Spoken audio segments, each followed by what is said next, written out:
Do men get married, and do they marry the next person they meet after they finally go, wow, I forgot to get married?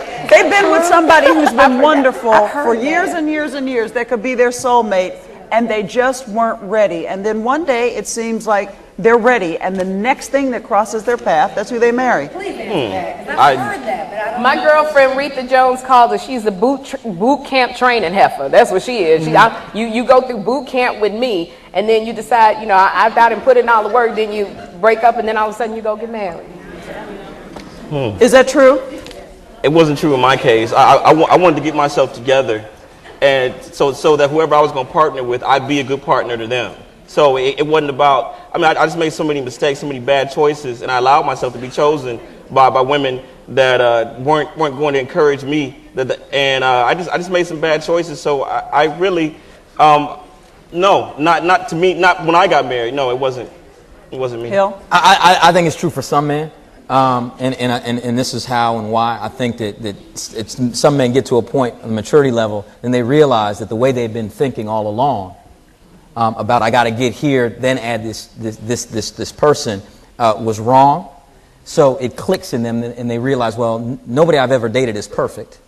So the next person I'm going to date is not going to be perfect either. But I know that I want to go to this next place in my life, have a family, have a partner. So I might as well grab this next person. That's not true for every man, but I do know I have friends that basically said that to me. They said, you know what, I'm ready to get married. They could have just gotten out of a 3-4 year relationship. But they said, you know what? And part of the reason that they realized that is that they were in that long relationship. It ends, and they realize I'm still exactly where I was. And I still haven't gotten there, so I might as well get there with somebody, this next person. They'd already created so much baggage with the person before that they knew they couldn't go back there. So they just went for it with someone new. That's 100% true. Here's the other element to that, though. Men, a lot of women, you're not married because it's not a requirement of yours. It's just simply not. You date a guy for 8, 9, 10 years. What are you doing? Yeah. See, how you letting this go down this long? Listen to me. We as men, I'm going to tell you something about us. We get it figured out in 365 days. We know if we want you. We already know. We already know if you wifey material. Once we take you over there to meet mama, we pretty much done locked in. We can't take nobody to mama we're not like that. We get it figured in 365 days. The marriage has to be a requirement of yours. That old when he get married. See, you have to remember this thing right here. The wedding day, the dream of a wedding day is your dream. From the time you were a little girl, you've been hoped to be married one day. It's dreaming of the wedding. You pick out the gown, where it's going to be, how many people, a carriage, the flutes, the doves, everything. Y'all got bridal shops, bridal magazines. Y'all got wedding planners, everything. We got a tuxedo shop. And when we get through wearing that, we're going to take it back. That's how much the wedding day means to us. That's your dream. All we ever dream about is the woman of our dreams. And if we can get you, and you don't require the day of your dreams, we where we need to be. I got to find woman who's everything to me, and you don't require a day. So now you've been with this man 6, 7, 8, 9, 10, 12, 14 years, and ain't got a ring on your hand and a day. That's because, and please know he loves you. Please know he'll die and kill for you. But you ain't required no day. Now because the bitterness is built up, now y'all break up. Now guess what? The next woman come along, she requires a day. Sherri? I just, I appreciate being here. I appreciate listening to Jimmy and Hill and Steve about the other side of it. I'm not ready to go over and take a dip in the snow just yet. I love my black men. There's been men that have done me wrong, but I still believe there are many, many good black men out there. And I'm sitting here and I'm going, I am here, so I say, don't give up. Enjoy the journey. Jackie, what's the solution?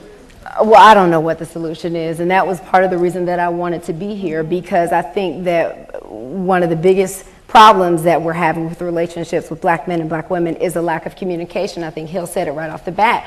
We do need to talk. We do have misconceptions about each other, and there is a lot of anger and bitterness on both sides. I think women are angry and bitter, many of us, and I think a lot of men are angry and bitter. And I think that we do need to have more conversations like this and try to figure out solutions. We need to move the conversation forward. Absolutely. You know what I mean? Because there is a tragedy happening in our community, and that's the demise of the black family. I said to Vicki when we first talked about this, I think it's reached epidemic proportions. When you look at the numbers of single black women successful, on their way to becoming successful, it's scary. What have you learned, guys? I think what I've learned is what I learned after writing my book, that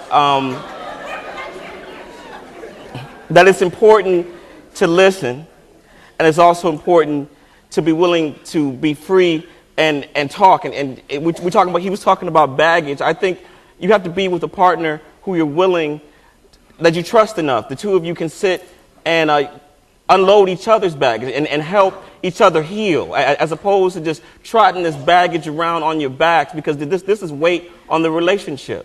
So I think what I've learned here is that we can actually sit down and talk, and we can do so civilly. And I'm hoping that other people take this tenor of our conversation into their homes, into their bars, or wherever, But this is good. It's positive. Hill, you've talked about you're concerned about the demise of the black family. What's going to stop that? First of all, I'm a very hopeful person. I believe the glass is always half full. I believe that we can change this, and part of getting to where we are now is having conversations like this. And what changes it is friendship. That's it. Developing friendships with folks that are cross-gender, figuring out ways that we love, support each other. I believe that we as men have to earn a woman's commitment and trust. And women, on the flip side, need to understand and listen and really understand men from an open mind and not filter it through the way they believe a relationship should look.